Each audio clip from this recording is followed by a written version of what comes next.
My Favorite Murder. That's Georgia Hardstark. That's Karen Kilgariff. And this is My Favorite Murder. Did we say that part already? I think that's part of it. But it's always good to remind people. I heard double introing your podcast shoot you up to the top. That's the new, like, what all the, influencers are doing. It's just like double cleansing with Korean skincare.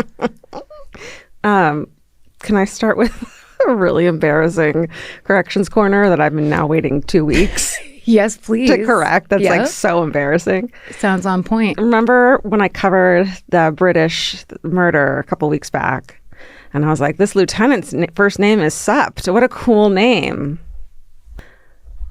It was superintendent. Damn it. I mean, it's so obvious. And also I remember you making that point, and I wanted to agree with you, but I kind of couldn't understand what you were saying. That's an interesting name.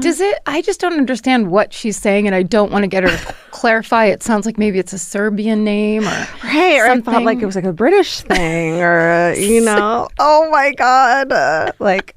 Did you get inundated with British listeners being like, very kindly, always appreciate it very always. Much, 100% need to know, but not harshly.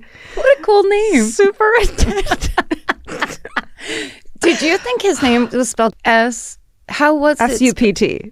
But there was S-U-P-T. shouldn't there be a period? Just didn't get it. Just went right over that head of mine. That is a tough one. We have a lot of problems with the British law system. We always have. We have. It doesn't make sense to us. I don't think that's on me. And I didn't fact check or anything. We should start calling all police officers from England Mum. Just to they do delineate. That. Yes. Just for our own clarity. Superintendent Mum. Well, I wanted to get that out of the way now that we're back from a little... So brave. I'd like to commend you on that. Thank you. Who else does it like us? Nobody. Everybody. Nobody. Nobody. Nobody. We've been gone. This is our first episode, officially back in the studio with a normal episode since these fucking bananas fires that happened in Los Angeles. Luckily, over this weekend, it rained. Yeah. So, there was a level of calm, or at least, slight relief that came over a lot of people who lived in LA who were just living in that fear that they were going to kick up again, that whatever was going to happen. Yeah. Such a bizarre week and so dramatic and so horrible for so many people. It was really crazy to finally find out that question you get asked on podcasts all the time. What would you, and I've even asked on podcasts to other people, what would you grab in a fire? Right. And we weren't in the evacuation zone. We were right below it. And you could smell the smoke. It was really strong. The electricity had gone out. And that's just one of my nightmares. My whole life is I pictured how I would do it, especially with 3 cats. Yeah. In an emergency. In the dark. In the dark. Right. And so we did it. And thankfully our house, it did never reach our house, but it was, very close. Yeah. And so sad. It's so sad. And it's also, there's a weird thing I'm observing in myself and other people I talk to. People that didn't have to evacuate feel guilty to even discuss it, where it's it wasn't me. And then people like me who did evacuate and feel stupid because I just left probably an hour before most of the other people in my area did, because basically Jay Elias, our development coordinator, texted me and was like, you have to get out right now. Yeah. I don't feel embarrassed at all. It's I kind of actually am proud that I handled myself in a really, I yelled at Vince a little bit to hurry up, but otherwise, really? Oh, that's interesting. It all went well, and it is really honest today. Yeah. Not yelled, but you know what I mean. Sure. Well, you were freaking out. Yeah, it was freaking out. So scary. It was so scary. And there's, Altadena was such a darling town. I know so many people there. There's someone in our back house staying there because they lost their entire house. So there is this guilt of that for sure. But my cousins are from Pacific Palisades, and earlier that day they were part of that crew who had to leave their car behind and just run down this down. And I was just like, I don't want to be that. I don't want to evacuate when I'm told to evacuate with everyone else. Yes. That's one of my other worst nightmares is like sitting in evacuation traffic. Are your cousins okay? Well, some lost houses, some didn't. It's just so everyone knows someone who lost houses. It's fucking. But that trauma, that like gridlock, emergency gridlock trauma. I saw that video of those cars being left in the Pacific Palisades. Yeah. And that's why and Jay telling me. But it was like, I'm not waiting around until everybody else is looking at each other and getting in the car at the same time. Yeah. I bet you have this experience too. Fucking huge shout out to Vince's retired fire chief brother, Russ. He was so on it, texting us from Michigan with all the insider info. It was so incredible. Like, you have your dad was a firefighter, obviously. That was incredible. He was texting me and being like, hey, where are they right now? I was the one that was taking screenshots of the Watch Duty app and sending them to him. No, I was like informing him about what was going on. All right. Well. Yeah. But I mean, I'm sure if you were to say anything, which I'm sure my sister said, don't say anything. Oh, yeah. If he was going to say anything, he'd be like, take it easy. Right. Yeah. Maybe why I was interpreting that as like, I'm hearing a lot of other people have shame where it's like, no, Karen, that's you. That's tied to you and your trauma. Weird family. Yeah. So good luck. The way they do things. But suffice it to say, really shocking, terrible, like natural disaster to a degree I've never seen, and I've lived here for over 25 years. In the midst of the inauguration. It just felt like the end of the fucking world. Yeah. And it still does. It does in many ways, although the rain kind of brought a little bit of at least a okay, we're done with that. Yeah. Now that's like, we're going to close this particular chapter of this particular trauma season. So the thing we wanted to talk to everybody about is how long before any of that started, we had a 9th anniversary for this old podcast, this old gal. I think it was on the 13th. Yeah, something like that. Something around there. And we were going to do a whole live stream, and we had asked you guys for the 9th anniversary gift, which is ceramics. Yeah. And a couple of you delivered. Yeah. Not many. Just kidding. We got so much fucking ceramics. Boxes upon boxes, photos, tags on. Some people were like, I want to send it to you, but it cost me $500 to send it. Right. Like, just so much awesome stuff. People were making and shipping and people were sharing, and it was exactly what we wanted. And then it was almost kind of like we sent everyone an invitation to the party and left the house and turned the lights out and we're like, see you later. So today, it's just going to be a little taste of what we wanted that to be. Mm-hmm. And what it's going to be. Yes. Because we're still going to do it. We're just kind of recalibrating right now. Right, exactly. We'll do a live stream because we have the capability to now here at these studios. But also, just we thought it would be a super fun, cool new way to kind of celebrate something or like mark an important day, like an anniversary. Yeah. Like your almost decade anniversary of a podcast. Right. One of the most important moments in a person's life. In a young woman's life. Yeah, for sure. That and getting her first piece of dedicated ceramics. So without further ado, and the reason we're telling you all this, listener, is because we are now going to take a look at some of just some, and like truly we're gonna have a lot of these. We're gonna be able to do this maybe as a recurring segment of let's take a look at today's ceramic. And we haven't seen a single piece. I haven't. You might have accidentally because it's near your office. I did. No. I did accidentally simply just right before we started because I yanked this in the pure fun of there's a black piece of silk. Went for it. And I was like, yes. And Alondra's like, there's a reason that was covered. So we haven't seen any of this. The incredible team at Exactly Right have been going through the boxes, and you can hear them diabolically laughing or just cracking up every time they see one. So there's one on our table right now. It's covered up. If you want to go to YouTube, you can see it, or I'm sure we'll put it on our socials. It'll be all over socials. Yeah. We're going to make this for you, listener, who's just walking around the mall being like, well, I don't know what I'm talking about. Don't worry. It's okay. We're going to explain it. We're going to give you pictures. In this day and age, soon you'll be able to look at your podcast app and video will be sitting there. That's right. That's the future. But until then, you have to listen to us explain things. In detail. And probably get some things incorrect. Yeah. All right. what's really important, I think, for everyone to know, and the video watcher will now know, is these pieces, these ceramic artworks are right now sitting on an electric Lazy Susan on our podcasting desk. So we can make this as shopping channel. What's that one with the letters? Home Shopping Network. HSN. We're going into that area pretty severely. Okay. Did you ever think that like you would be in a place in your life where you could just ask for an electronic Lazy Susan and have it fucking delivered? Like, I dreamed. That is like boss bitch. It's high fucking level. Lean in to the Lazy Susan. Okay, I haven't seen it yet, so I'm going to do it. Ready? Okay. Oh, Alondra's going to press play on the Lazy Susan to move. Now the spin and I'm taking begins. it off. Here we go. 1, 2, 3.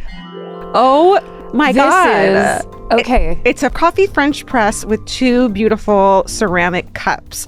But it is not, I thought it was supposed to be funny. I thought these were all going to be funny. This is fucking gorgeous. It's gorgeous. Also, it's whatever any artist felt like giving us. So this is Emily, a.k.a. Pottery Mama. Wow. Instagram handle @pottery_mama. This is high art. It's gorgeous. I love these colors. It says, quote, "Please enjoy your new ceramic French press and mugs. I made them while listening to MFM, plus a bit of buried bones, and this podcast will kill you sprinkled in." Does that disqualify? Not in any way. Okay. This is so beautiful. I have been can you imagine? I have been wanting a French press. And then we throw it on the ground. This is gorgeous. And I love that Emily points out that they're made with food-safe clay and glazes, because that's like, my fucking thing now. Like all my vintage kitchenware, turns out. It's filled with all lead. Yes. And I can't use any of it. Oh, this is beautiful. Let's go on to our next piece of ceramics from our listener. Our gorgeous ceramic gift. Let's do it. This one's from Missy, a.k.a. Young Yenta. Oh, Instagram handle @YoungYenta. Love it. And she says, as a ceramicist, Jewess, and hot dog lover, I felt it was my duty to fulfill your anniversary request. Oh my God. You give me so much. You give so much to me and all your fans, so it's an honor to give back. Ready? You want me to do it? Yeah. 1, 2, 3. Oh, it is a gorgeous plate platter with a beautiful painting of a hot dog on it. And it says in mustard, "Stay sexy and nosh on a dog." I love it. That's gorgeous. That is beautiful. These are like actual pieces. This is, I don't know what the kitchenware term is, but I don't know, but it's like they're furnishing Exactly Right Studios with art. We're kind of got away with something here, where it's like we don't have to go to Home Goods. That's right. We have it all from them. God, I really love this. It's beautiful. Missy, you did an incredible job. And also just that it's basically a hot dog plate. Yeah, I was hoping there'd be hot dog art. It is the right size for double hot dogs. Yeah. That's perfect. Maybe a couple chips on one end and the other.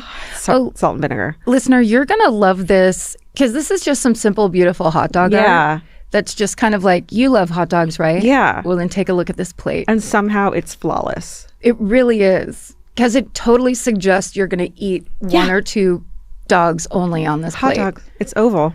Wow. Thank you, Young Yenta. This next one is from artist Sam Briegel. Instagram handle @Sam Briegel. It's BRIEGEL. And they say about this, we haven't seen it yet, "I refer to this style of mug as my quilted twist mug. I chose crows for Georgia and included my favorite MFM quote on these mugs. It is made from translucent porcelain and is meant to be used and enjoyed. Thank you for all that you do. Love, Sam." Here we go. Big reveal. Sam. Ooh. I'm sorry. What? That's fucking art. Why am I so shocked? Because I think what I would have done is made a hot dog ceramic thing that you can't tell what it was. My mind would have looked so bad. Look at that crow. It's a red, yellow, and black mug with quilted texture. It's got those are almost like Danish modern designs. Yeah, and it says it's got a crow on it and it says, "This is terrible, keep going." But I've never seen something so beautiful. It's gorgeous, and also makes me think of one of those ones you could put it on the dashboard of your car, and because it's like a really good travel mug, wider at the base, narrow at the top. You guys are professionals. I mean, I didn't know it would be like. I'm kind of in awe. I know. I'm totally in awe. It's really exciting. You guys are so talented. It's because we said a thing where it's like, "Hey, do you like to make a thing in this one way? Well, will you make us some?" And people are like, "I make stuff in that way." Oh my God. God, that's incredible. That's Sam Briegel. Thank you so much. Amazing job, Sam Briegel. The most beautiful mug I've ever seen. It's very cool. And then this part is for if you are driving at night. Oh, yeah. Reflective. Okay, one more.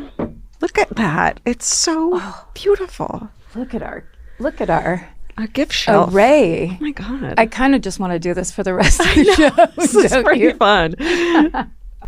Okay, here's the next one. Unveil, Karen. Oh my God. This is a precious moments. What is it? Yes, figurine of you and I. Yeah. as precious moments dolls. This is insane. This is Lindsay from Lindsay Cook. It says Lindsay's hobby is altered moments, which is taking old precious moments figurines and transforming them into fun new characters, bringing new life and fresh perspective. Holy, I have a hot dog behind my back. You have a tiny hot dog behind your back. I have pigtails and a tiny hot dog behind my back. And there are crows on the top. And we're standing next to a tree with SSDGM carved in it. Oh, yeah. My God. This is a real tell your 8-year-old self that this is happening because this will blow your mind. She can't believe it. Here's some pictures from the original. Oh, okay. So she took them and like turned them into us somehow. Let's see. So this is us. Okay. Dude. That is brilliant. And then here's the back. Should we hold those up? That is brilliant. I mean, because this is every precious moment picture. I mean, statue in everyone's grandma's house. Yeah, it's like a sad beige precious moment statue from your grandma's house that she turned into this beautiful thing. You guys. God, that's funny. So talented. I'm incredible. So impressed. I can't wait to see the rest of them now. Say their name again. Sorry. It's Lindsay Cook, and we'll be posting this. This is so freaking cool. It's so good. I want to see all of them now. Like, this is next level. Thank you guys so much. We'll be doing more of these. We're going to have a live stream. Like, this could be its own episode. It's so cool. This is legendary. It's so clever. This is unbelievable. Wow. Yes, that looks so. What an array of. I am blown away. Like, my face is warm. I know. It's really cool. Thank you guys so much. Thank you. Ceramicists, people who actually took the time and money. There's some boxes out there that we're like, oh, people had to spend a lot of money to ship these to us. Yeah. And just so you know, if you shipped one to us, it's been sitting on a table in very prominent display with everybody looking at it and talking about it and looking at them, except for me and Georgia. Right. For like 3 weeks, Alejandra? Yeah.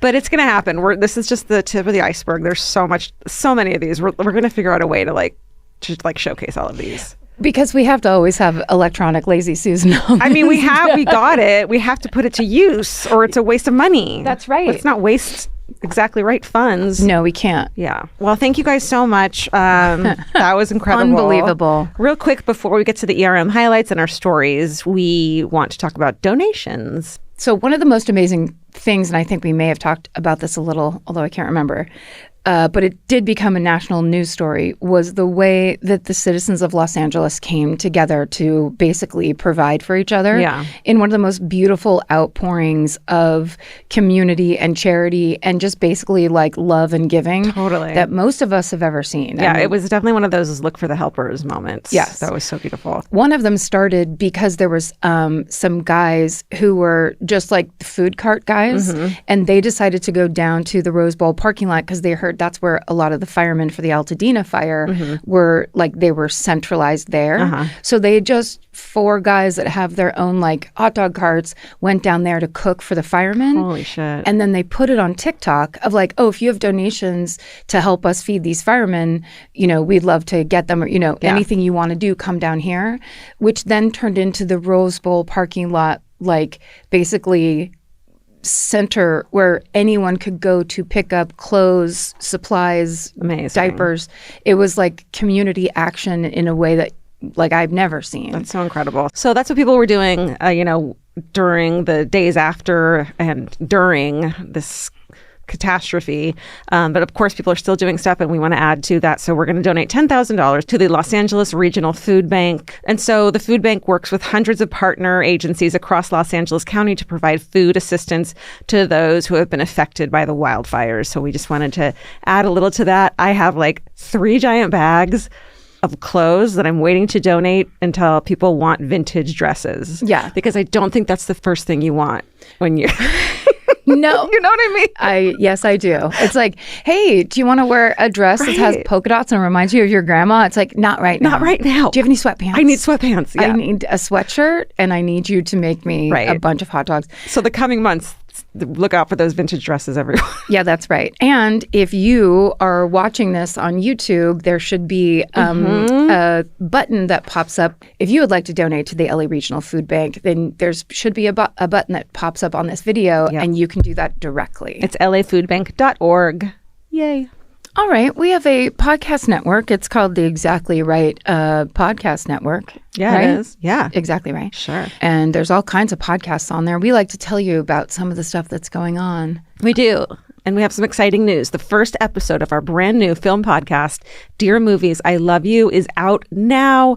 And you can finally listen for yourselves and understand why we are so in love with this podcast. In their first episode, they talk about the 2018 remake of A Star is Born. They go into the age-old tradition of drinking on film. And of course, their guest is comedian Shalewa Sharp, who is hilarious and talks for quite some time with them about the film trilogy Magic Mike. Oh, good. So, because we need that. A lot of film gets discussed on this episode. It's a great premiere episode. Yes. It's really, really entertaining. It would mean a lot to us if you guys could follow that, could subscribe to their episodes, could get a little heart going on that. Yeah. 5 stars, whatever it is, it really helps and we appreciate it. And it's your friend Millie Jacherko from I Saw What You Did. Yeah.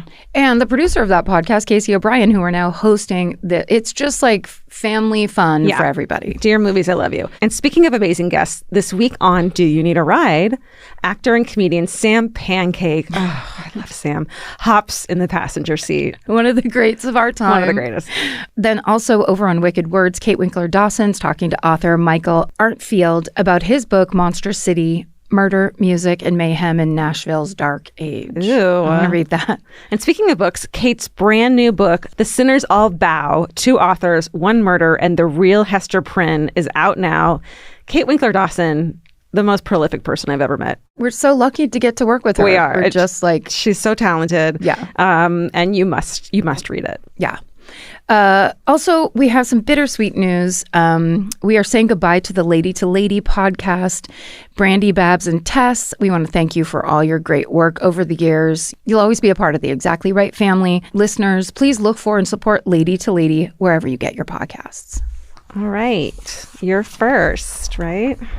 Okay, so today I'm going to tell you about a domestic violence case from the 70s that carries a massive legacy and has changed our perception of spousal abuse. Wow. And just a listener note, this story deals with very severe domestic abuse and suicidal ideation. At the time, spousal abuse was treated as a private matter between a husband and a wife. At best. Yeah. And then at worst, it was dismissed, ignored, or joked about. In fact, Ms. Magazine, which at the time was one of the few outlets that was actually pushing back at this kind of language and energy, regularly asked readers to send in sexist ads that they found in like newspapers and magazines. No way. And in 1973, someone sent in a print advertisement for a bowling alley in Michigan that read in big, bold lettering, "Have some fun, beat your wife tonight." Jesus. Mm-hmm. And right now, if you listen closely, you can hear Bill Maher scrambling to defend this comedy and how hilarious it is. What a joke. What a top-tier joke. Well, this was America in the 70s. Yeah. And what's really weird that sometimes this happens on the show, and it's kind of what I'm in it for, if I'm going to be honest. Yeah. Is when I was there for a cultural moment. Totally. I was 14 years old. The reason I know this case is because of a made-for-TV movie that came out when I was 14, so like a handful of years after it happened. No way. And you remember it? Like it was yesterday. Okay. And I remember not only watching it and experiencing it, but then what happened after it. Wow. And it was one of those things that I think these days, it had the natural, almost viral effect, but it was 1984. Right. Which, so that never happened. Yeah. And it was that kind of thing where suddenly people were seeing and talking about this issue in a completely different way. Right. Because the idea was shame. So you wouldn't share it. So no one knew how big the problem was. No one knew that they had other people they could connect to who were also going through it. Yep. You kept quiet. Yeah. And when these things come out in public, it's not our fucking shame. Yeah. You know? Yes. Okay. So what was the movie called? Here's what I'm going to tell you about it. It starred Farrah Fawcett. Okay. Now, this was Farrah Fawcett when I was a young girl. She was one of the stars of Charlie's Angels. Mm-hmm. Legendary. Yeah. And she herself legendary. But for like a Charlie's Angels, I was on the Love Boat. She was basically the most beautiful woman in America. She did movies and stuff, but she wasn't really known. Like, it wasn't like she wasn't known for acting first. She was known for beauty first. Right. This changed that. Wow. She stars in it and does such an unbelievably amazing job. It was like no one could believe it. Yeah. It was truly incredible. As I remember not being able to believe what I was looking at. The other part of it was, I don't know if you had a lot of experience with made-for-TV movies or that like CBS Friday Night at the Movies or whatever. Yeah. But it was usually kind of family-oriented. Right. You know, it's kind of like, this is a true story of a horse or whatever. It's soap opera-y. It's Yes. not very realistic. Everyone could watch it. Right. It would be like either inspirational or romantic or whatever. This was like a true crime documentary. Wow. It was so upsetting. It was so harsh. It was so realistic. Mm-hmm. And the abuse scenes were unlike anything anyone had done. They didn't shy away from like getting in your face. Quite the opposite. Okay. And for the time, it was totally revolutionary. Okay. I would say, although this is my opinion, it shocked the nation. You could use that phrase. The day after, it was what everyone was talking about. Mm-hmm. It essentially ripped off the mask of wife-beater jokes because it exposed the true horrifying nightmare of living life with a violent abuser and what years of life with a violent abuser can actually lead to. So the toll it takes. It's so... Yeah. So this is the story of Francine Hughes and the burning bed murder, a case that forced the issue of domestic violence out of the shadows and into popular culture. Oh. The main sources used today are the book The Burning Bed by Faith McNulty, a 2020 mini documentary from the Retro Report and the New Yorker entitled The Domestic Violence Case That Turned Outrage into Action, a 1984 People magazine article by Gioia Diliberto entitled A Violent Death, A Haunted Life, and the rest of the sources are in our show notes. Our story begins in Michigan in August of 1947, and that's when Frances Hughes is born. Her dad, Walter, is a blue-collar laborer who works on farms and in factories. Her mom, Hazel, is a waitress. They have 6 children, including Francine. They live in poverty, which, of course, is made worse because Walter squanders everything they have on alcohol and gambling. Mm-hmm. And he's also physically abusive towards Hazel. Francine leaves her parents' house as soon as she can. When she's 16 years old, she drops out of high school and marries a man named Mickey Hughes, who's 3 years older than her. So a 16-year-old and a 19-year-old. Yeah, the only way to get out of your house, too, is to marry someone, you know? Was back then. Yeah, right. Women were so, at this time, which would have been like, late 50s, early 60s, women's independence, was almost impossible. It was so restricted. Right. Yeah. You couldn't get a bank account under your own name. Couldn't get it not without your dad or your husband. Right. And then you have a dad like Walter. Mm-hmm. If you don't have somebody better than Walter in your life, then you're just screwed. Totally. So Francine says, quote, "I thought he was so sophisticated. He had his own car, and most people I knew didn't." Within weeks of their wedding, Mickey's behavior toward Francine changes. She will later remember, quote, "I bought some new clothes. He ripped them off me. I don't know whether I look too pretty or what, but he didn't want me to look that way. I was shocked because I'd never been treated like that before. What do you do when you're 16 years old and you had to beg your parents to let you get married? Of course, he said, I'm sorry, forgive me, it'll never happen again. And I believed him. But it did happen again. And by that time, I was pregnant and felt like I had to make the best of it. Oh, yeah. By the time Francine's 22, she has 4 children with Mickey. Wow. 2 daughters and 2 sons. But Mickey can't hold down a job. The money he does earn goes to his growing drinking habit, not his family. So now Francine is stuck in the same cycle her own mother was stuck in. Her full-time job is caring for her children, but Mickey's drinking and gambling make it nearly impossible for her to buy groceries or pay rent. And at one point, she's left to feed her kids popcorn that she mixes with jelly and water just for the calories. Oh.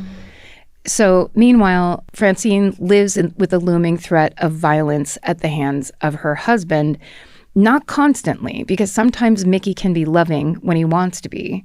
But Francine learns to walk on eggshells around him. Her son James later reflects on the tense atmosphere in their home by saying, quote, a lot of stuff went on behind closed doors. She was scared a lot of my dad. I know that. She lived in constant fear because little things would set him off. She might say a word, and just the inflection of the way she said it may set him off, start making him mad.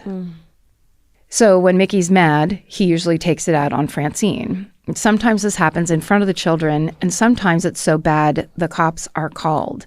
But Mickey never faces any real consequences because at the time, police officers would only make an arrest if they themselves witness the assault firsthand. Great. Otherwise, they just file a report. Yeah. Now, these days, that's changed. In most jurisdictions, officers can make arrests citing probable cause based on injuries or witnesses' statements. Mm-hmm. So, of course, once the police are called to stop this horrible domestic abuse, and then it stops, right, then they leave, Mickey just goes back to beating Francine again. And so, of course, the natural question that we have heard in the past is, why doesn't she leave? But I think a lot of people, especially since like the 80s, just people who are interested in knowing the real answer to questions like that, know that it is an incredibly complex situation to be in when abuser and abused. Yeah. There's no question Francine wants a different life for herself. Along with the physical abuse, Mickey controls every aspect of her life down to whether or not she can have friends. Wow. Yeah. And we've talked about how difficult it can be for women to leave their abuser, but it's worth saying again, escaping abuse can be extremely complex because abusers often use physical, financial, and psychological manipulation to trap their victims in a vicious cycle of control. Totally. Also, there's stigma around intimate partner violence, as well as societal or family pressures, like when you want to leave, but you have the kind of mother who might say, no, you've got to put up with him, or you've got to make it so he doesn't do that. Totally. That's a society we've lived in for a long time. Yeah. The women have to fix their men's deep psychological issues, or take responsibility for them. But also the genuine love for your abuser can keep you in that situation. Mm-hmm. But also so does the degradation of the victim's spirit. As attorney and advocate Tiffany Smith explained to Retro Report, quote, this big question remains in people's minds who have not been through this or do not understand this, which is, why didn't you just leave? A woman doesn't go on a first date, get punched in the face, and stay with this person. What happens is very calculating, very slow. You're humiliated, you're threatened, you've been told over and over again you're worthless, and it builds and builds until leaving feels impossible. And more than that, it's deadly. Women are more likely to be killed immediately after leaving than at any other time. Wow. Yeah. Also, it's, of course, more difficult when children are in the equation because the abuser could threaten to harm them or take them away, or the victim might not be able to provide for independent life outside of the home. Right. So there's all that to be considered. But then at this time, when Francine was going through it, there's huge financial and social barriers, making it harder for women to establish their independence. And that it essentially forces the victim to become reliant on their abuser. Right. It's so calculated, too. It's like, it's not. But you're right. For example, before the passage of the Equal Credit Opportunity Act in 1974, most women can't open a credit card or get a loan in their own name at most banks in the country without a male co-signer. And again, that restriction, that discrimination was legal until the mid-70s. Right. That one is such a mind blower when you tell the young women of today stuff like that, where it's like, I was 4 years old when it became legal for women to have their own credit card without their husband's name on it. Jesus. That's fucking ridiculous. That is. Also, this was a time when there are virtually no emergency resources for women experiencing domestic violence, like shelters or organizations that are geared toward the problem specifically. They basically don't exist in a meaningful way. This leaves Francine with no options, no support. Yeah. With all of that in mind, in 1971, Francine manages to successfully file for divorce. Wow. And essentially, this is out of pure desperation. She has to legally separate from Mickey to access the social programs that will help keep her family housed and fed. Right. It's basically like that's the only option, which then what a horrible puzzle to be in at that time. So it's like, oh, so if you have a piece of shit husband like this at that time, and it will require you to have these social services. Right. Oh, you have to break up with him first. That's because it's on you what Not he's that doing. You can just go do that. It's like we're keeping it from you. Yeah. In a way that's just like, it's that only punishes the victim. Right. Yeah. Mickey's forced to move out of the family home, but he ignores this concept of divorce at all. Francine says, quote, "Things were no different than before. Mickey came and went as he pleased." Yeah. Then weeks after this divorce is finalized, Mickey gets into a car accident that almost kills him. He breaks several bones. He suffers a serious head injury. He winds up in a coma. He spends more than a month recovering in the hospital. Francine, after years of his abuse and manipulation, has been conditioned to prioritize his needs over her own, of course, always, and also to fear his retribution if she does not do that. So she visits Mickey in the hospital, and once he's released, he just moves back into the house with her so that she can basically take care of him. Francine will later explain her decision, saying, quote, "I really felt trapped after this accident. I don't know why I felt so obligated to that man, but I did. Then the real hell began." This reminds me, this TV show Made with Margaret Qualley does a really good job of showcasing like why didn't you just leave, or why did you go back? It's just really the nuance and the subtleties in it. It does a really great job of that. Right. You saw the Twilight Zone movie, right, from the 80s? Which one? It was an anthology, so it was a bunch of different little mini movies in one big movie. But there's a part that's like, there's a racist that's being racist and like yelling slurs. And then off of the slur he says to someone, is immediately dropped into the situation where that person of the slur, he is that person going through the worst of what that group of people went through. And it is mind-blowing. And it's that kind of thing where it's like, it would be a great hologram to send someone. Yeah, it's like, oh, is that your question? Go find out yourself. Totally. So the problem is Mickey is recovering from his car accident, drinking more than ever, and the abuse toward Francine becomes more frequent. He beats her multiple times a week, sometimes for hours at a time, in between his trips to the bar. She remembers how a few peaceful days would pass here and there, and then she'd live in terror of going to sleep at night when he wasn't there because, quote, "I might wake up being slugged." Jesus Christ. Here's another quote from her. Francine says, quote, "I thought, well, maybe I could kill myself. But then I thought, if I kill myself, who's going to take care of the kids? Nobody could love them like me. I would conjure up schemes about how I would sneak off to the airport with the kids and just leave. But I would picture us sitting on a park bench with nowhere to go. Then I would get scared thinking about what Mickey would do if he found me." Yeah. So several years go by. And then in 1977, when Francine is now just 29 years old, she's subjected to one of Mickey's worst assaults after he learns that she is enrolled in classes to become a secretary. Wow.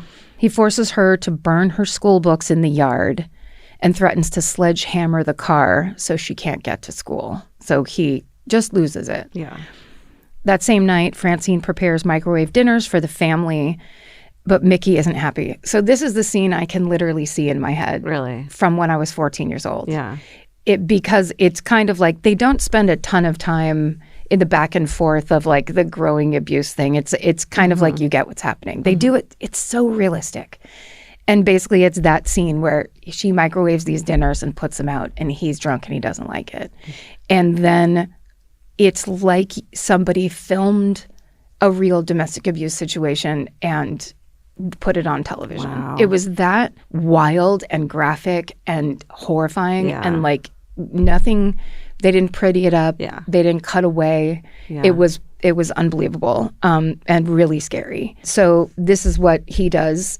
He dumps the meals from their containers onto the floor. He slams his fist so hard on the table, one of his kids' glasses of milk spills and breaks on the floor. Then, of course, right, that's there we go. Kids are sent upstairs as Francine is trying to clean up this mess.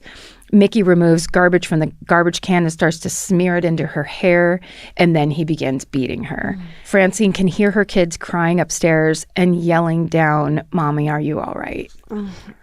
So at one point during this assault, one of Francine's daughters ends up calling the police. By the time they arrive, he stopped beating her again because the police don't witness anything firsthand. They don't arrest him. This is despite Mickey threatening Francine's life right in front of them. One of the responding officers later testifies, quote, "He told her it was all over for her because she called me. He made numerous threats that he would kill her, and he made threats to me." What the fuck? Yeah. So basically, I'm sure for those cops too, they're like, this is a drunken monster that we don't want to deal with. Yeah. And what's going to happen anyway? They're just going to bring him back here. Like, they know the system. There's no process in place to fix this. Right. So they're just kind of like, well, this is your problem. That was probably the morally easiest thing to do. Yeah. Is kind of be like that. We can assume the cop talks Mickey down. They make a report. They leave. His abuse continues. He forces Francine to make a new dinner for him. Then he rapes her. Afterwards, he falls asleep in a drunken haze. Francine, though, is done. She says, quote, "I was thinking about all the things that had happened to me, all the times he'd hurt me, how he'd hurt the kids. I stood still for a moment hesitating, and a voice urged me on. It whispered, 'Do it, do it, do it.'" So she puts her kids in her car. Then she goes to the garage and gets a can of gasoline. She goes to the bedroom where Mickey's passed out, douses the area around the bed, lights a match, tosses it at the gas-soaked floor, runs out of the house as it goes up in flames. Holy shit. And now she's in the car with her kids. She drives straight to the county jail and turns herself in. Wow. I mean, how fucking desperate do you have to be that is your best option? Yeah. That's all you can do. Yeah. That's all you could do. Not just leave. There's no just leaving. No. This is my only option. Yeah. You knew it. This going is to the best cops case and being scenario like, for well, my kids. I finished it. Yeah. Nobody else seemed to be able Right. to. So firefighters, of course, are deployed to the Hughes home. By the time they get there, Mickey's dead. And Francine Hughes is charged with first-degree murder and put in jail. Francine willingly and admittedly murdered her husband while he was sleeping. As one officer put it, "There was no question that the system had failed her, but in our system, the excuse for system failures is not to commit first-degree murder." Well, thank you for that wonderful lesson. Calling a system failure, it's like, this isn't like we had a gas leak. Right. This is a man who for a decade punches his wife in the face, and everyone knows it, and no one does shit about it. Yeah. No one's going to fucking help you. No one's going to do anything to stop it. I mean, Francine spends the next several months in jail until her trial begins. And when it does, the stakes are enormous because she isn't just fighting for her freedom. She's also up against the very 1970s attitudes that blame women for their circumstances and look for any excuse not to hold male abusers accountable for the sum total of their actions, which is their murders. Right.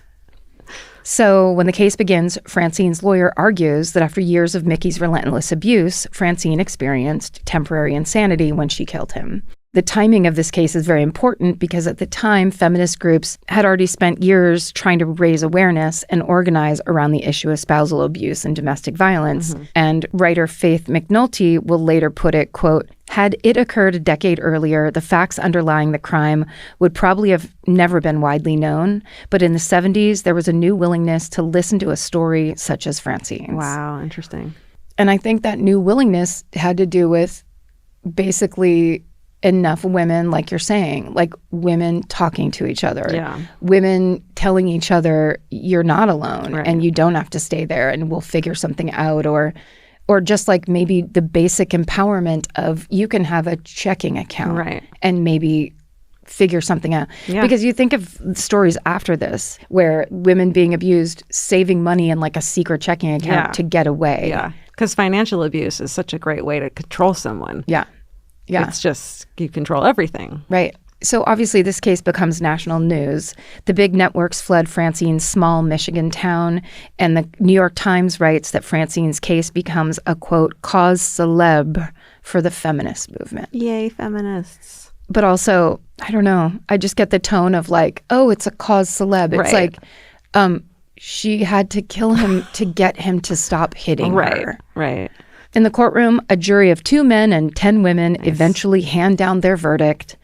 They agree that Francine suffered from temporary insanity, and she is acquitted for the murder of her husband. How did they get that jury? Like, Those lawyers. those lawyers were good. But I also wonder if, like, those lawyers were good, but the people, I mean, wherever this was tried, it'd be very, I want to read this book. Yeah. But that the people in that community not only, like, knew of him and knew this Right. reality, but so many people have lived through this in some way. Totally. If you're not the spouse, then you're the kid watching that happen. Like, plenty of people being like, yeah, enough of this, and enough of women going to jail because this is Right. the only option they have. It's almost like that verdict was for all the women that came before her who didn't escape or who were the ones who were killed. Yes. It's like that verdict is the message of no more, Right. you know? Yes. So then in 1980, writer Faith McNulty publishes the nonfiction book, The Burning Bed, all about Francine's life and about this case.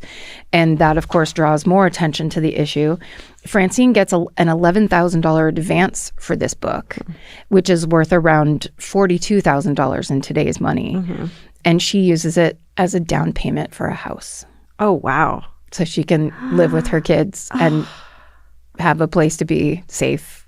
Oh my God, how beautiful. But her life doesn't really change materially except for the attention and the interest in the story.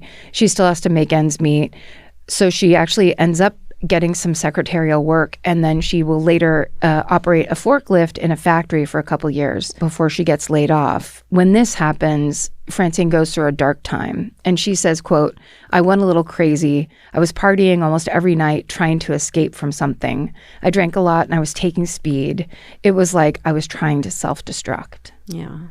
But it's also, you didn't have a childhood. Right. You basically went from like sophomore year of high school into a nightmare marriage, Absolutely. family situation. Like, The trauma that you're not dealing with. yeah, you know, she wasn't in therapy. No. She wasn't, there's talking to anybody about it. It was like, oh, now, because it's the abuse, then it's the murder, then it's the infamy. Right. There's so much to deal with. Yeah. That, of course, you just were like, I need to blot it out. Yeah.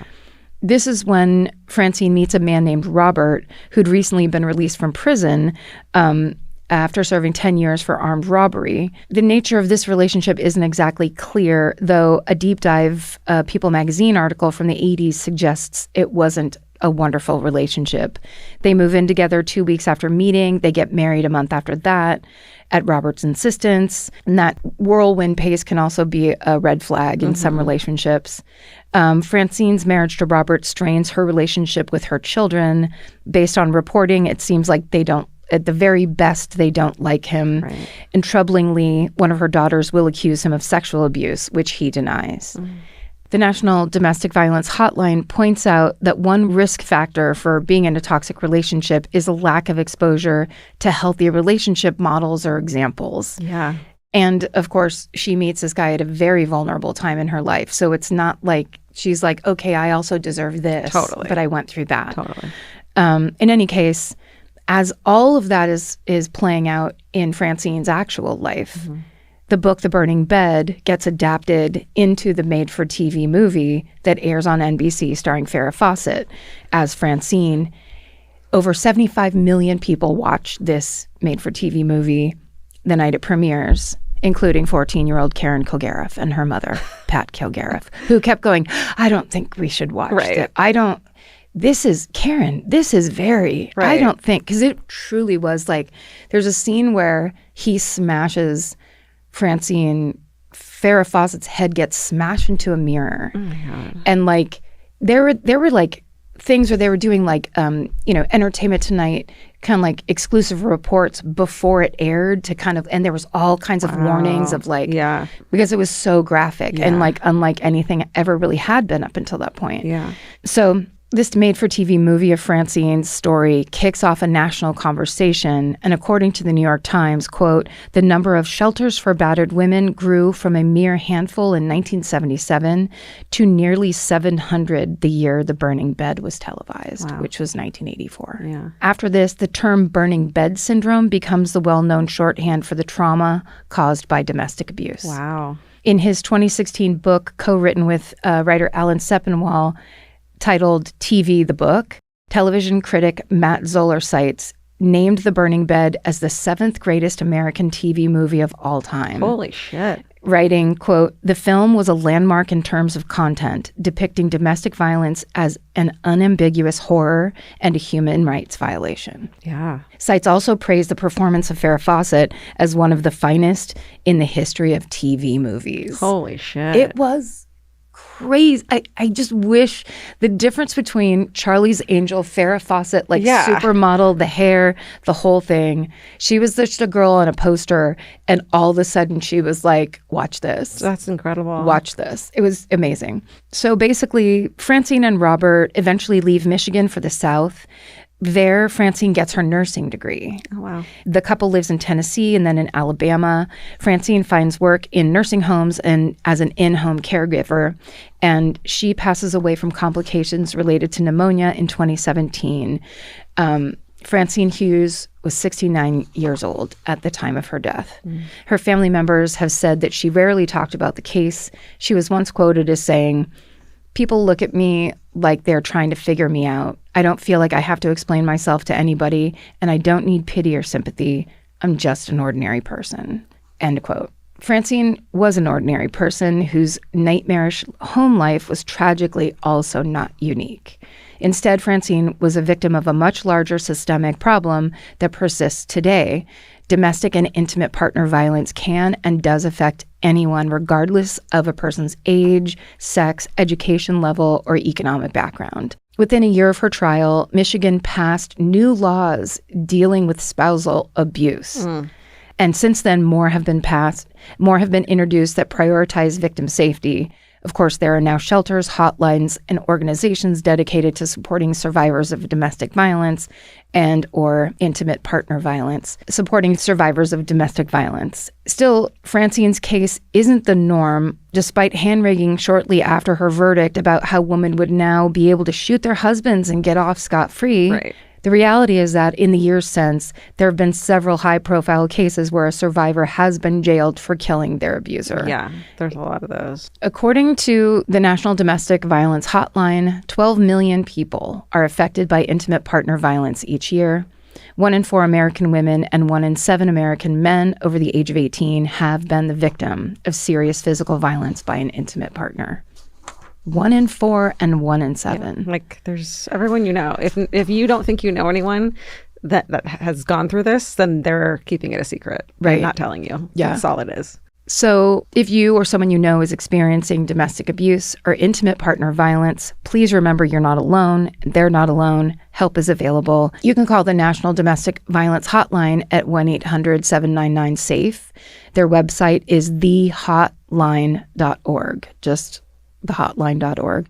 And they offer information on warning signs of abuse, resources in your state, how to support someone you love that might be experiencing intimate partner violence. They're free, it's confidential, it's available 24/7. I'm grateful that we live in a time where I can pass that information on to all of you as a woman who has her own checking account and owns her own home and has some goddamn options in this world. And that's the story of Francine Hughes and the burning bed murder. Wow. I had never heard that. I had never heard of it. At all? No. Oh, I thought I was like, when I was talking about it, I thought you were just like, yeah, I know. No, as soon as she says the name of the made-for-TV movie, I'll know what she's talking about. I never heard of it. God, it's such a specific. I mean, you I were was 4 years old, Yeah. but it's also such a specific. I can also remember the Mothers Against Drunk Driving made-for-TV movie. Right. Those weird like era-changing ideas of like we don't have to do this anymore. Totally. Then it's very mother-centric. It's female-centric, in my opinion. Of course. Incredible. Great job. Yeah. Thank you for telling that important story. Thank you, Maren McGlashan, for being such a good researcher. All right. Well, we're going to change gears. Okay. Change gears? Yeah. So I think people change? Yeah, it is. Okay. Well, we're going to do it. And I'm going to tell you what I think might be the oldest story we've done. Maybe. No, you did a really old one once. Mm-hmm. Remember when I did the weather in 13? It was like when the weather was so bad for a year and a half that everyone just like died and there was no food and stuff. This is fucking older. No. This is older. Are you about to tell me a Bible story? I'm going to tell you a biblical fucking no. Yeah. I'm not. But we are going to go back to the early days of the Roman Empire. Girl. Is that the earliest? Like gladiator fucking days. It's pretty early. Yeah. It's pretty early. And it does sound like something straight out of Game of Thrones and actually was probably a likely source of inspiration for George R.R. Martin. This is the story of a woman that, what? You're going to guess? I don't know. I'm ready for it. This is the story of a woman some people describe as history's first documented serial killer. Oh. This is the story of Locusta, the poisoner of Rome. Yes. You ready for her? Yes, please. Okay, let's do it. So there are very limited primary sources about Locusta. She's only briefly mentioned in surviving histories of Rome. Of course, it's just like everyone's moved on from her. Nobody cares. They're over it. Yeah, they're over it. All Italians are over it. Let's not talk about it. No one was talking about her when I went to Italy. Right. Well, but the main sources for the story were an episode of a adorable podcast called History for Weirdos, which is super lovely. It's this married couple. Nice. They're very smart. And an article from All That's Interesting by Genevieve Carlton. So we don't know much about Locusta's early life. We know she was born in Gaul, Gaul. This is the region of the Roman Empire that overlaps with modern day France and Belgium. Like you knew that though. I honestly thought Germany, and I was like, you should say Germany and just sound really smart. And then I was like, the other voice that's finally grown in my head that goes, don't do it. Don't even try. You don't know these. Supt. Don't even try. Supt. You're kidding yourself, Supt.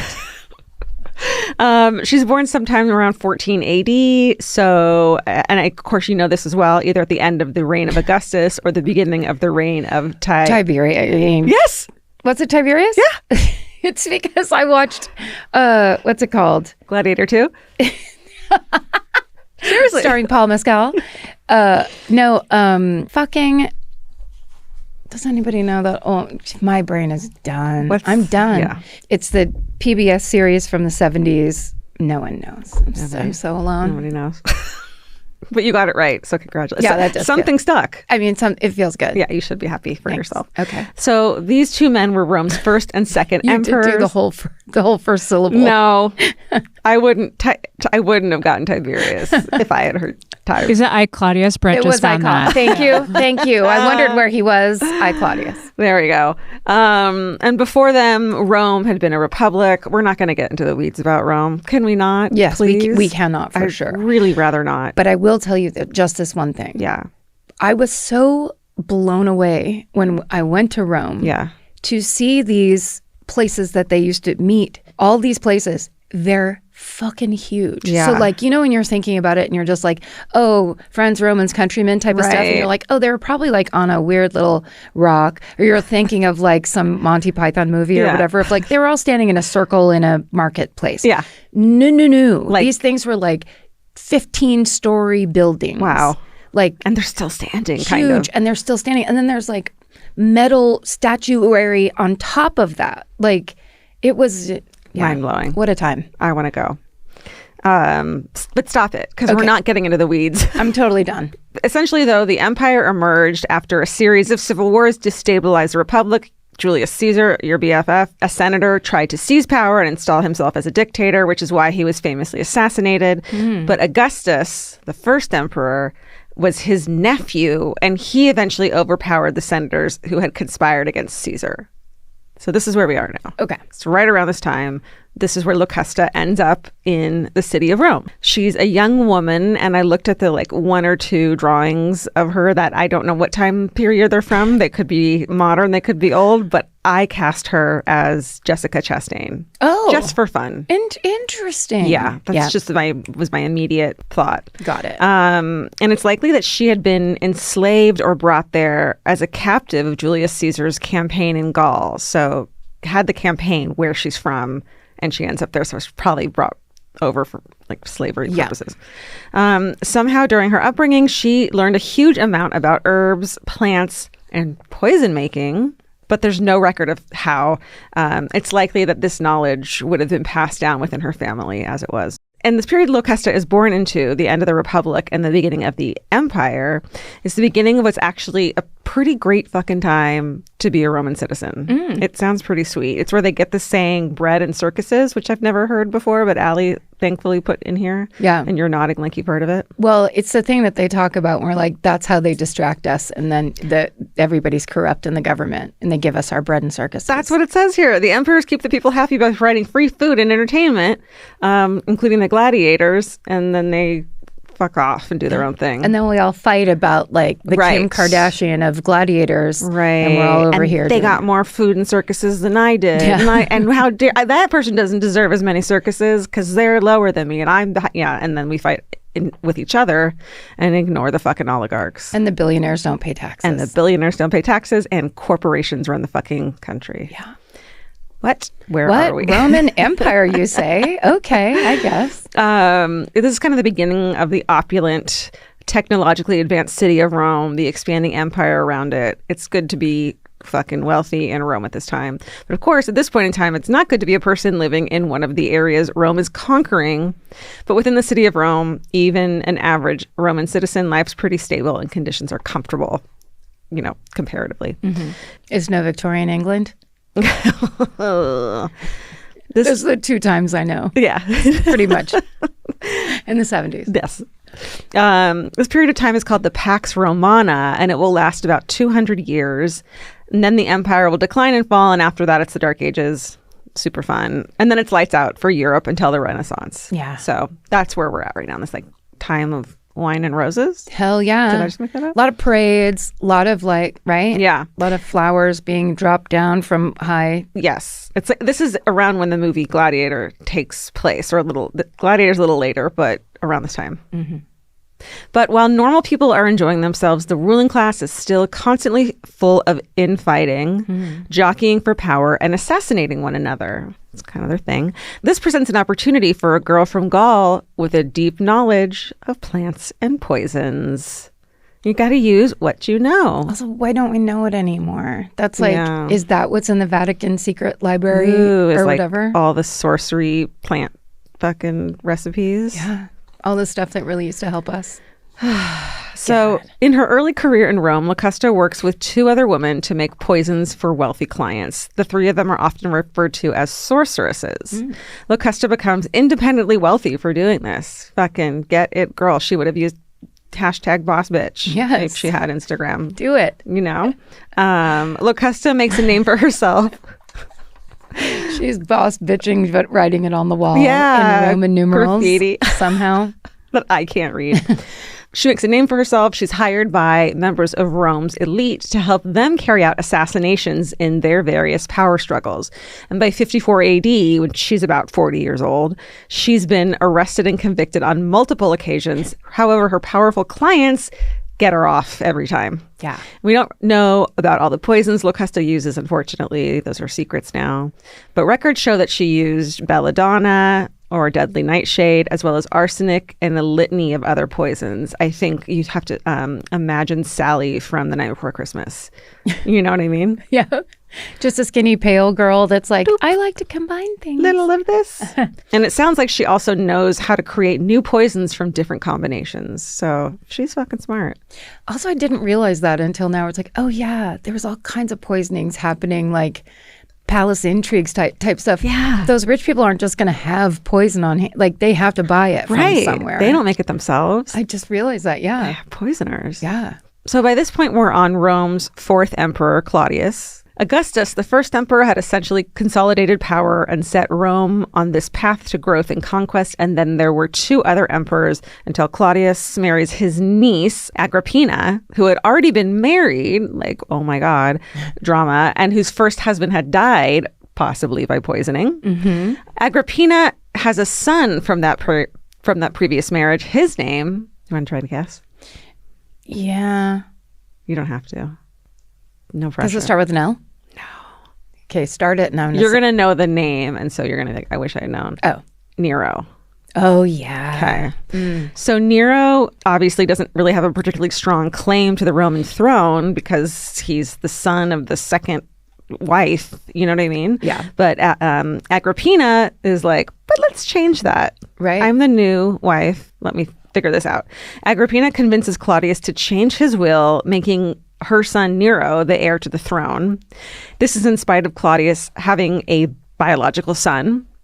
And after Claudius changes his will, Agrippina wants to make sure that he doesn't have time in life to change it back. Right. You know what I'm saying? So she turns to Locusta, who by this time is well known among Roman elites. Agrippina and Locusta wait for a day when Claudius's most loyal servant has the day off. They had days off back then. That's nice. That's interesting. They poison a dish of mushrooms, which is Claudius's favorite food, and it's unclear if the mushrooms themselves are poisonous or if she applies poison to the mushrooms. We don't know how she sauteed and shantaed. Other people say he was actually poisoned by belladonna brewed into a tea. Regardless, the story goes that Claudius gets sick. His doctor comes to see him. And I don't know why every single doctor who went to see any patient ever wasn't first like, you're being poisoned. Right. Because everyone's fucking being poisoned. Right. It was so common, especially in the palace. Right. Yeah. It like kind of should be number 1. Number 2 is like gout or whatever, you know? Right. I don't know. What do they get? The doctor gives Claudius a feather to stick down his throat to induce vomiting. That's doctors then. I mean, that's it. Also, but that's how they did it in the vomitorium. Oh, right. But the feather has been coated in more poison. And we don't know if Agrippina did this or if the doctor was involved. However, they're locking it down. Yeah. And Claudius dies. Okay. After Claudius dies, Agrippina, who hired Locusta, has Locusta jailed for the poisoning, which seems like a bad idea because you just talk, right? And you're like, oh, I didn't do this on my own. Right. I don't get it. It's a weird move, clearly like a paranoia move. Yeah. Because also it's all going to be down to her, obviously. Totally. Yeah. Like get rid of the evidence, but like the evidence can talk. But this doesn't matter because her son Nero quickly frees her because he also needs her help. Yeah. So Claudius's biological son is a man named... Give me the first letter. B-R... Britannicus. Oh, yeah, I wouldn't have gotten that. No, yeah. I'm not going to.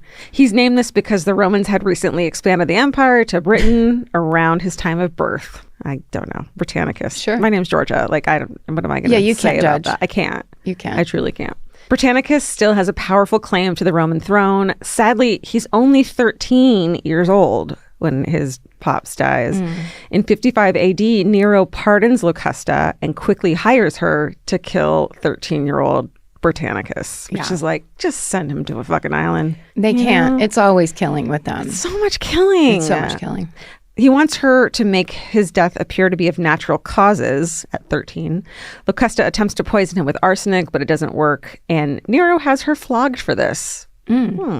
I don't think that's the best idea. Has Locusta flogged? Yeah. Oh, okay. But they try again. Nero throws a dinner party. Wine is served. The Romans would serve their wine diluted with water. Before Britannicus takes a sip of his wine, his taster, who's specifically there to test for poison, takes a sip, says it's fine, and then Britannicus is like, oh, top me off with that water. Turns out that water was the poison. Oh. So the tester didn't drink it again. Britannicus drinks it. It's probably belladonna. And the thing is, Britannicus has epilepsy. And so the other people at the dinner party know this. So when he basically stops being able to speak, Nero's like, oh, he's just having a seizure, which is like, again, let's start with poisoning. Yeah. If you're like, well, there's the heir to the throne. Yeah. I'm sure there's no problem. No, we're all fine. Yeah. Britannicus is brought to another room to recover, but it's where he ultimately suffocates and dies at 13. According to lore, the poison Locusta used was known by the Romans to turn a victim's skin red, and Britannicus is buried very quickly after his murder. This is so Game of Thrones, isn't it? Right. With his face painted with a white chalk to hide his red skin. People just aren't really paying attention, I feel like, back then. Or they're just not staring into that face maybe for very long. Or they're like, I'm not the one to say anything. Well, right. There's poisoners everywhere. There's poisoners, that's the fucking king or whatever. And you're just like, that's not for me. I got to tell you, if anybody wants to watch it, I, Claudius is a pretty amazing. Okay. It's like old British, incredible actors. It kind of is like they're doing a play on a TV stage. Yeah. And all of this stuff is like the stakes are insane. Okay. Yeah. I'm into it. Because then it's like if you live and you're the one that doesn't get poisoned, you get to have like all of Germany. Right. You know what I mean? Right. You get to have, do you like Scotland? You can have it. We have stuff all the way up in Ireland. But then someone's coming for you too. Yeah. You know? That's right. You can't poison everyone who will ever poison you. I know. But just because he has that chalk on his face, just before his burial, it starts to rain, showing the red skin under the white chalk. So it's immediately known throughout Rome that Britannicus has been poisoned. Wow. There's also probably like a no snitching on, Nero policy going on. Oh, yeah. He'll kill you immediately. Absolutely. Yeah. Nero rewards Locusta for securing the throne for him. He pays her, he gives her land, and he ultimately tasks her with opening up a school to teach other people to be poisoners. It's like a happy ending. Yeah, that is really positive. Yeah. He also grants her immunity for all future crimes. Does that sound familiar? Not at all. not in the least. Anyway, fast forward. Immunity. Some accounts say that Locusta is given enslaved people and prisoners to test her poisons on. That's just a rumor. And this is where the idea comes from that she is the first known serial killer. So, which is so funny. Like, you don't think about, you think of serial killer as a recent thing. Right. But it was probably happening a lot. The first human brain that got a weird little screw fall out of it type of thing. Sorry, that's an oversimplification. No, that sounds of psychopathy. But correct. From what I've read. Especially back then. Yeah. It was much... Before it was a sin, it happened all the time. Definitely. And some people say at this point, she just starts poisoning people because she enjoys it. Sounds like she's good at it, not just as a hired assassin. We don't know much about what else happens to Locusta for about 15 years until she's in her mid-50s. During this time, Nero has made a lot of enemies. In fact, during this time period, Nero actually murders his own mother, Agrippa. Remember her? Yeah, Who fucking put him in the throne. Yeah. Thanks a lot. Just ungrateful. Yeah. Little bastard. Totally. In 68 AD, Nero is unseated by a man named Galba and is forced to flee Rome. Sorry, but right there, if I was like, Galba is now in charge, I'd be like, yeah, no, this isn't going to last. Why? Because you never Galba? heard of it? Yeah. That's not Dididus. You don't have any IUS at the end? Galba. It's fucking Galba. Oh my God, it's over. Let's all get the fuck out of here. We got to get out of Rome. And Nero dies by suicide shortly after this. The new emperor, your best friend Galba, overturns Locusta's immunity, because that can be done as well. Yes, we've heard. And this comes as part of a purge of all of Nero's closest advisors. So for 15 fucking years, Locusta was living the good life. Yeah. And, nothing lasts. No, it doesn't. Time is a construct. The pendulum swings and swings. Exactly. Flat circle. Galba accuses Locusta of killing more than 400 people and sentences her to death. So she is executed, although it's not known exactly how. There are two legends. The story always begins with her being marched through the streets of Rome in chains. Shame. All of Game of Thrones. Yes. Yep. Some say she is then strangled or burnt or a combination of the two. Public executions are common in Rome and often take place during gladiator games. Like there's that entertainment and circus that you wanted. Yeah. In addition to burning, other methods of execution include crucifixion, which seems like it's reserved for special circumstances, as well as exposure to wild beasts. That's a hell no. I mean, they're all hell no. They're all pretty bad. I'm not. But yeah, you just get thrown in a pit with a bunch of coyotes. Oh, God. Well, anyway, that's the end of Locusta's story as we know it, which there isn't a ton. Let's get Jessica Chastain on the line and fucking get an exactly right pictures fucking movie out here. Also, if you have a history podcast where you go into this in depth, this part of Roman history in depth, I'll listen to it. History for weirdos. They clearly went to school, unlike us. Should I go there first? Yeah, they know what they're talking about. They're good explainers. They're good explainers, and they like have details off the top of their mind in a way that I don't understand. Because they studied. Because they studied and probably didn't drink themselves into oblivion in their 30s, you know? I think the thing about people who learned a lot and stayed in school is that it's because they read books and got what was happening and then were like, oh my God, this is a great factoid, which I feel like you and I are both the kind of people, had we not been born with these brains, we would have been those people. But like the sitting in the seat and the being told what to do. Totally. The distractions and the time away from drinking, all of that. The disinterest. Yeah. And I'm fine with that. We're not all supposed to be the same. No. But I feel like these days, you know, history for weirdos, there are people who got really good at teaching because they understand what's interesting about history, or like that it's here's how you bring into history to life. Which this podcast will kill you. Great example. So smart. Learning about that kind of stuff where it's like, often we put a mental block up. Yeah. It's like, history, that's boring. It's like, it's so not boring. It's so not boring. I'm a big fan of history. I really am. And that is everything we know about the woman who was possibly the first serial killer, Locusta, poisoner of Rome. Wow. That was great. Thank you. If you want to dip into the Roman Empire every once in a while to tell me about it, I am here for it. Okay. We have to. There's a whole time period. Thousands and thousands of years. Thousands of years ago. Okay. Well, good. I'm glad you like that. Yeah, that was great. Thanks. Wonderful. All right. Well, we did it. We got some beautiful. This has been a huge, well-rounded episode. And that's what we're like. You know what I mean? It's like, I feel like we're able to get in there and really produce. That's right. Everything is handed to us as we walk in the door. Every single thing is thought through for us. Except the ADHD, because we were born with it, baby. Can't hand that to me. Can't hand that to you. Can't print that up on a copier in a different part of the building I've never seen. No, you can't. No. Well, thank you guys for being here, being part of this. So appreciative. Yeah, we really love it. And one last thank you to all our, this will be for the YouTube page, to all of our ceramicists artists for our 9th anniversary. Including Emily, a.k.a. Pottery Mama, Missy, a.k.a. Young Yenta, Sam Regal with that beautiful mug, and Lindsay Cook with the Altered Moments figurine. So good. I've just been talking to you this whole time and listening to you with these beautiful things behind your head, and I'm so distracted, and I keep just going, We're going to have to, what we do is take these and put them down here and put these things up here so these guys get a little time in the sun. Yeah. Right? Definitely. We're interior designers. It's just so nice that we have the kind of listeners that, and you guys have been like this from day one. Yeah. That we go hey, can we have a thing about something? Hey, will you teach us about Roman Empire? Yeah. And then it's boom, boom. Here. That's my specialty. Yeah. Boom. And I'm funny and creative. Yeah.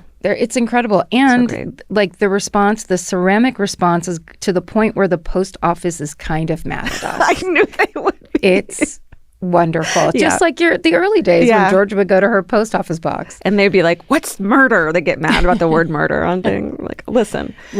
It's been around for at least since Locusta's time. Truly. So stay sexy. And don't get murdered. Goodbye.